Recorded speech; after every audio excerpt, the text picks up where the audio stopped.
So let's talk about, just for a few moments, about your drug use, what got you into it,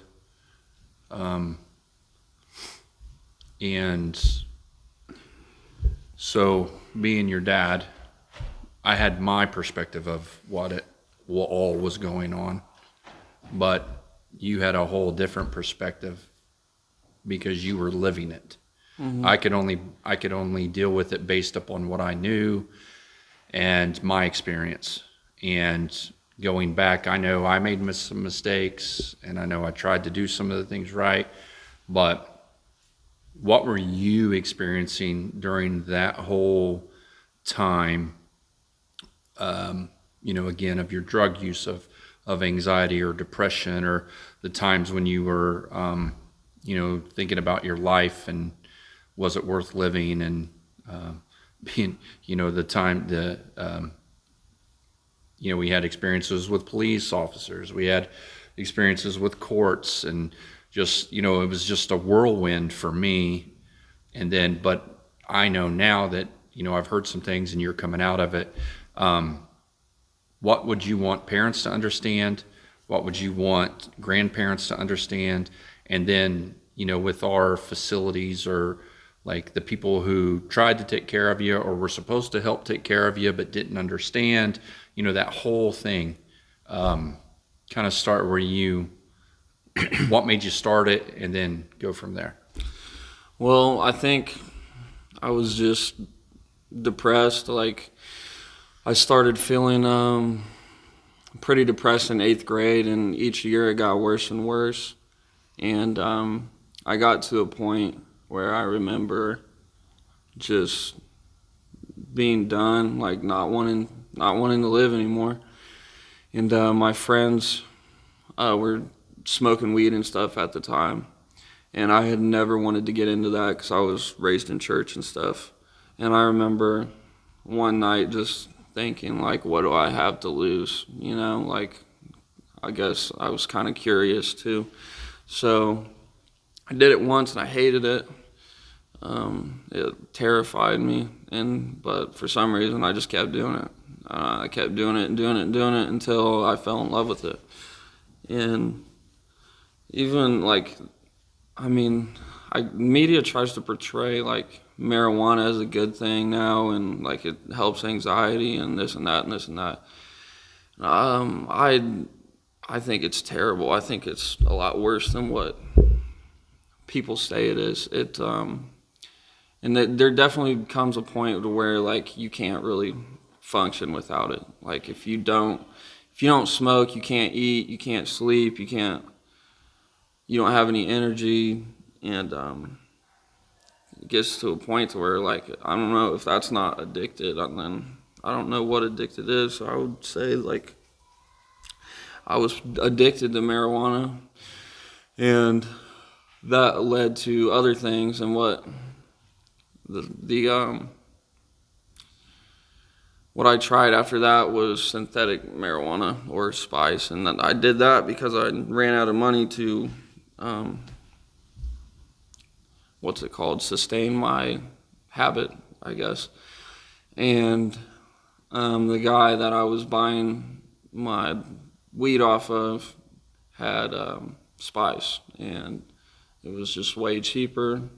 And I was like, I've got to get high. I can't live life sober. So I started smoking that.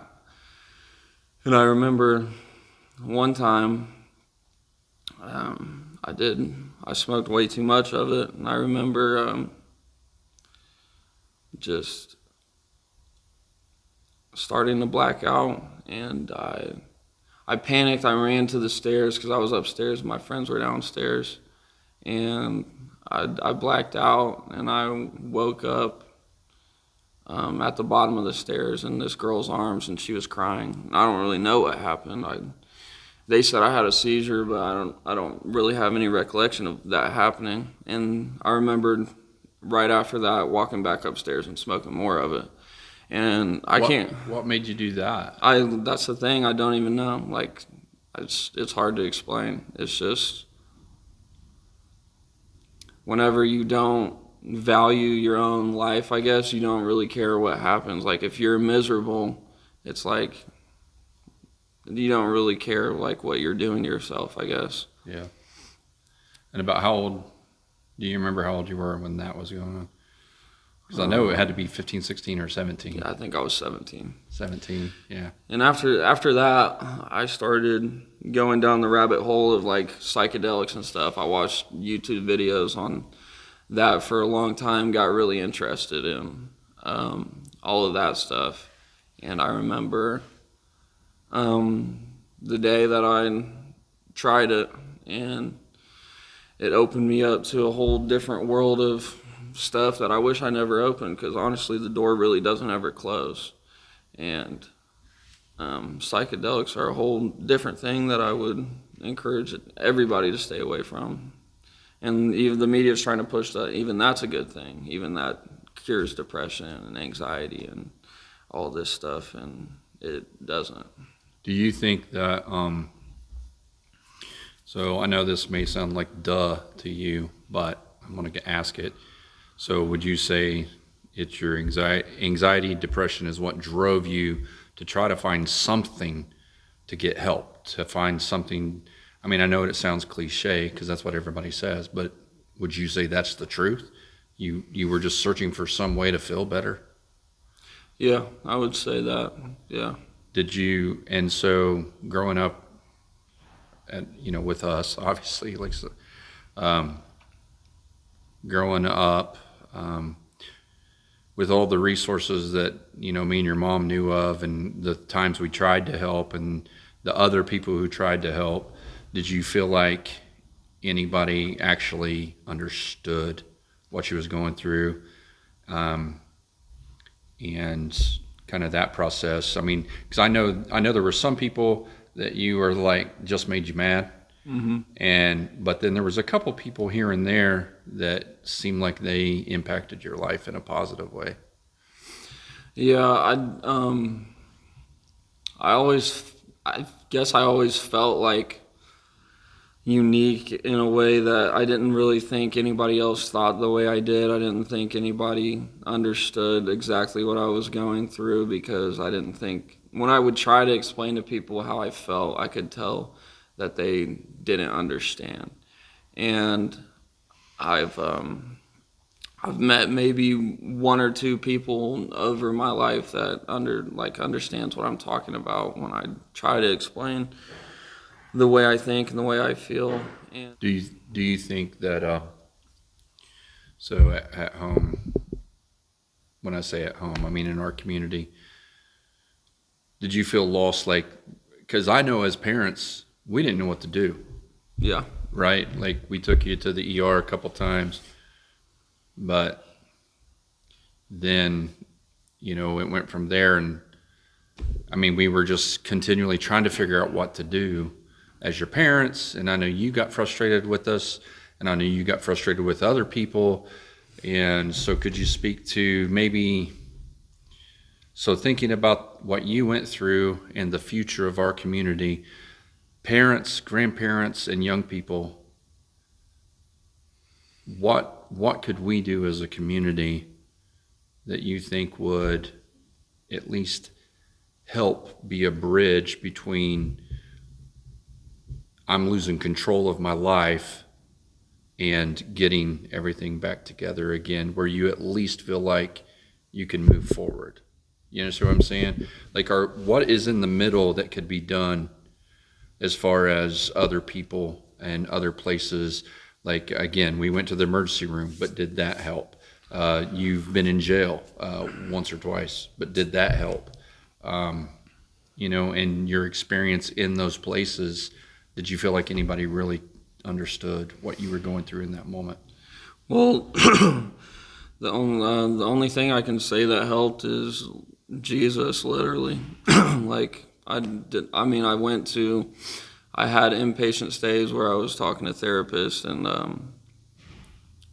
I never felt like therapists helped me. I didn't really feel like anything helped me except for Jesus, yeah.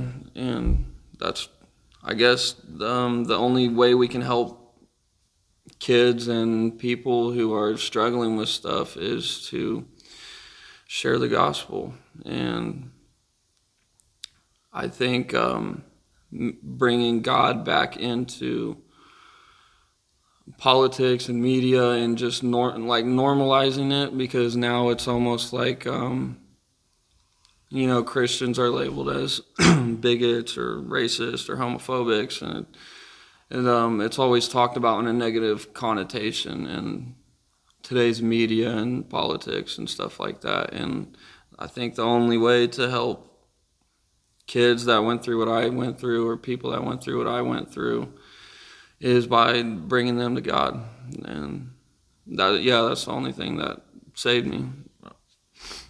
So everything else is just going through the motions. I wouldn't quite necessarily say that. I think every situation is different. I know therapists help people, and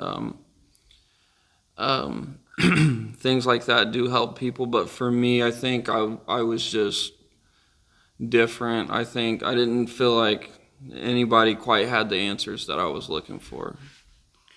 Do you think that had to do with the way you was raised? Because you were raised knowing God. You were raised with a relationship with God.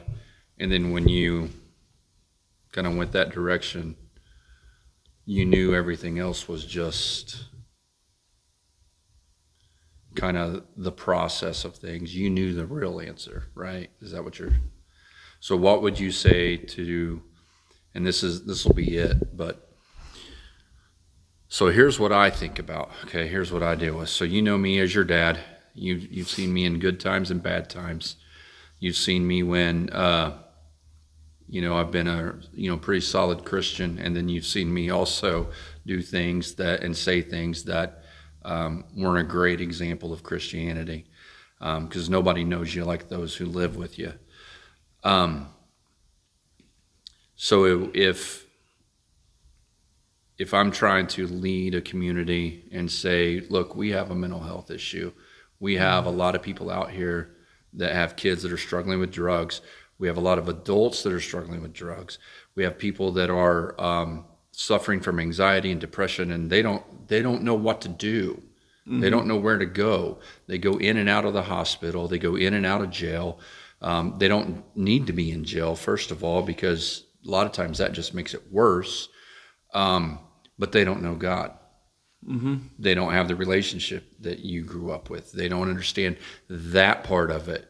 So do you know of anything right now that you can think of that would kind of be that bridge where we're taking in someone's, or we're trying to help a family that they don't have a church home, they don't really know much about God, they're just trying to find help for their family member who's suffering? Do you see of anything that would help that process? Like I said, because you know of a couple places that you've been around. What would that look like, I guess? Do you know? And if you don't have an answer, then you don't have an answer. But I mean, what would it look like for you to the role that you would play as mayor to helping people like that? Like if we would try to establish a mental health emergency facility where people could, say we got somebody just in a moment of intense emotional, in the house, and maybe, just nobody knows what's to do, right? Like we've had a couple of those moments at our house where it's just like everybody's on edge, and in that moment, nobody knows what to do. So how could a community help that person? What would that facility look like? Like if an officer says, hey, we're here to help, we're not here to arrest you, but we're going to take you somewhere to chill out a little bit. Yeah. I think a facility that's more Christian based, I guess. Like I've been to 2 facilities like that, and they try to help you with your mental stuff, but like I said, the only thing that was going to help me is God, and I think a lot of people are like that. And so that goes into what I was saying about more normalizing Jesus and normalizing Christianity, and to where it's not looked at as a bad thing in society and media and politics and stuff like that. If to where we could have a facility that's a Christian facility that kind of helps people with their mental health, teach them about God and brings God into the whole thing. Yeah. Yeah, because like we are spirit, we are soul, we are body, and it all goes together. And that's how I think. And many times I get frustrated. I've been frustrated over the system because I do feel like there are times when we have good people trying to do the right thing, but they're having to hold their tongue sometimes because we can't get into that one thing that we know will help. Mm-hmm.